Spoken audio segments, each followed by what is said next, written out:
libertad, mientras que los seres humanos no.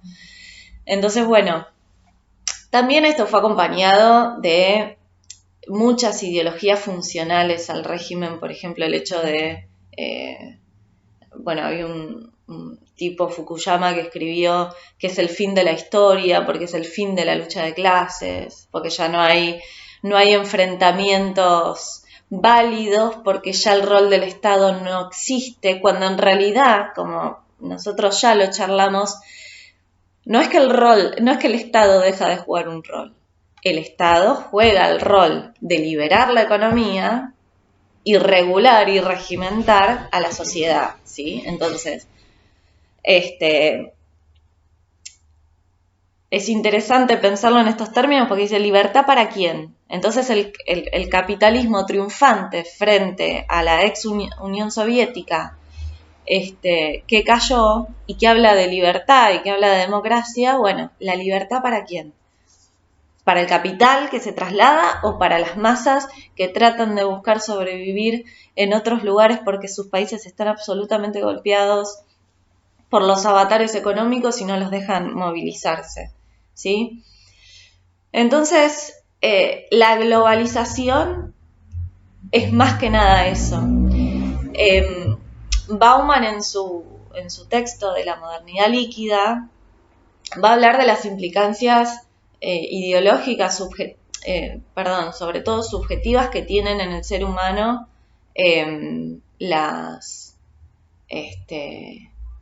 estas nuevas tecnologías aplicadas que conectan de manera impresionante lugares del mundo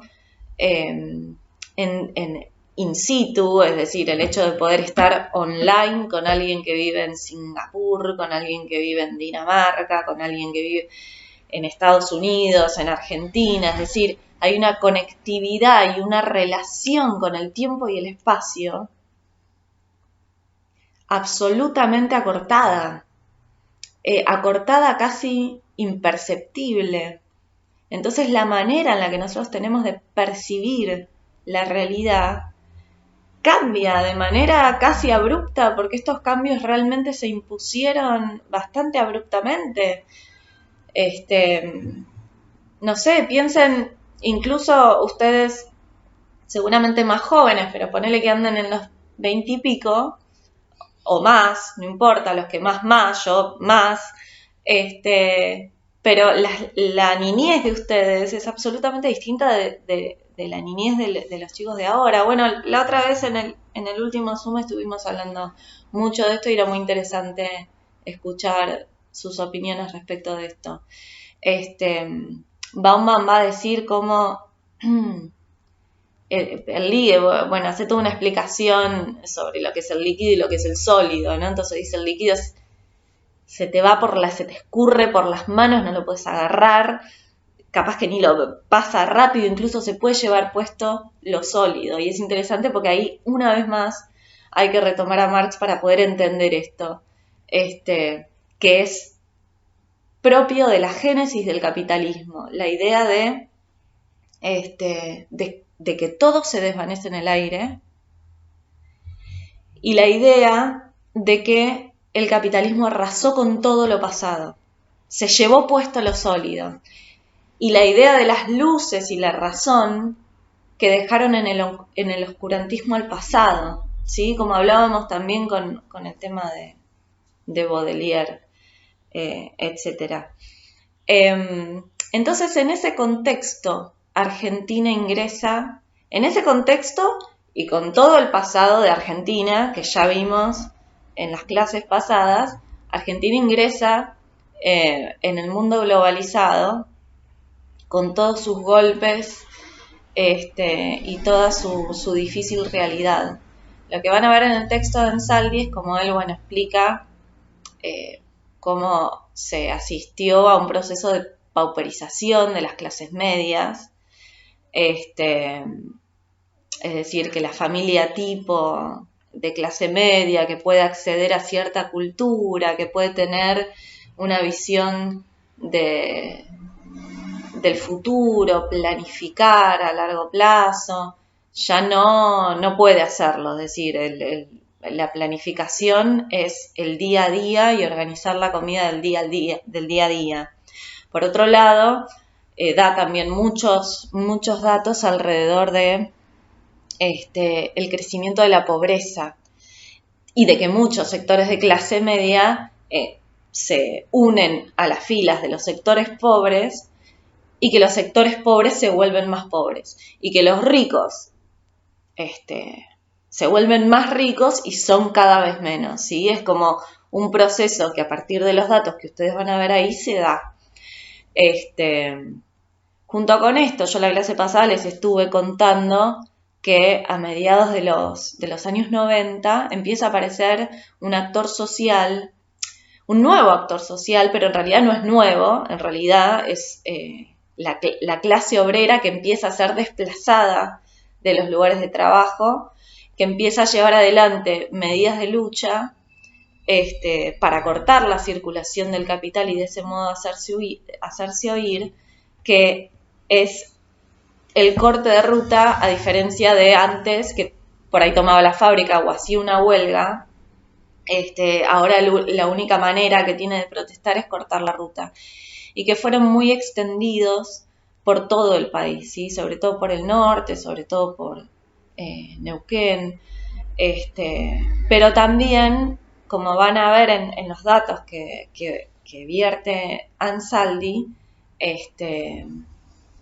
hacia el año 2000 y fundamentalmente 2002, la cantidad de protestas y de piquetes van a ser cada vez mayores, ¿sí? Argentina, en el marco de la implementación de las políticas, las llamadas políticas neoliberales que están enmarcadas en un contexto de globalización, tienen estas consecuencias políticas, que es el desplazamiento de una gran masa de la población del trabajo, ¿sí? De los medios de producción, que hacen que se tengan que organizar por fuera de ellos y buscar estrategias de supervivencia común y social, forjando nuevos lazos de solidaridad entre ellos. Y eso es lo más, una de las cosas que también son muy interesantes para poder analizar, ¿no? Dentro del movimiento piquetero se dieron muchas formas y tipos de organización para poder resolver la alimentación de la población que estaba siendo desplazada del trabajo, ¿sí? Entonces, estoy dando por sentado que todos entendemos que en el menemismo se llevó adelante una política, como creo que lo dije en la clase pasada, perdón, pero yo incluso recién grabé la clase por la mitad y se me cortó y se me borró, así que volví a empezar. Cualquier cosa, nada, lo vamos resolviendo sobre la marcha. Pero tengo entendido que la clase pasada sí hablamos del proceso de privatización de las empresas más importantes del país, etcétera. Bueno, en el marco de toda esa política neoliberal, que además de dejar mucha gente en la calle, bajó los salarios de quienes tuvieron la suerte de no quedarse sin trabajo, y que había una relación entre el peso y el dólar sostenida artificialmente, ¿sí? En el que el peso valía el dólar, un peso valía un dólar y esto no era. Bueno, hacia final de la presidencia de Menem, cae Cavallo, etcétera, sube como opción de la Rúa con la alianza, que de la Rúa en realidad era como una opción de derecha dentro del radicalismo, pero de todas maneras, bueno, en un partido como el Partido Radical, que tiene un siglo de vida en Argentina, si no más, ya la derecha y la izquierda se confunde. Ahora, viste, aparece como que el hijo de Alfonsín es el a la izquierda del radicalismo, pero lo cierto es que el radicalismo, como partido que responde a los intereses del capitalismo, digamos, tenía como opción contra el peronismo, que estaba absolutamente adicto a las políticas del consenso de Washington, ¿sí?, que imponían las políticas de globalización en América Latina. Bueno, encabezó una alianza con otros sectores, Chacho Álvarez, Mengíde, sectores de centro izquierda, para asumir el control del país, que lejos de controlarlo, se descontroló absolutamente, porque si hay una característica que tiene el peronismo, es que siempre fue un partido de contención social, siempre encontró los mecanismos políticos para contener de alguna manera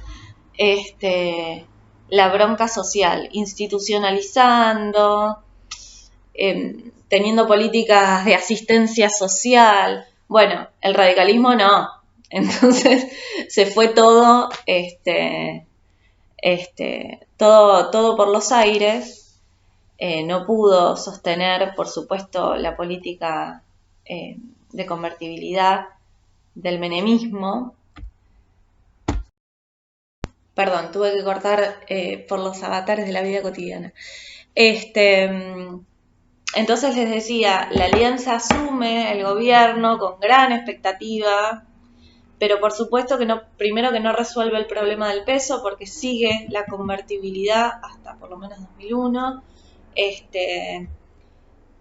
No puede resolver el problema de trabajo. Me acuerdo que una propaganda electoral de la Rúa era que tenía a un montón de gente gritando trabajo, trabajo, y él también cantando. Bueno, no le dio trabajo a nadie.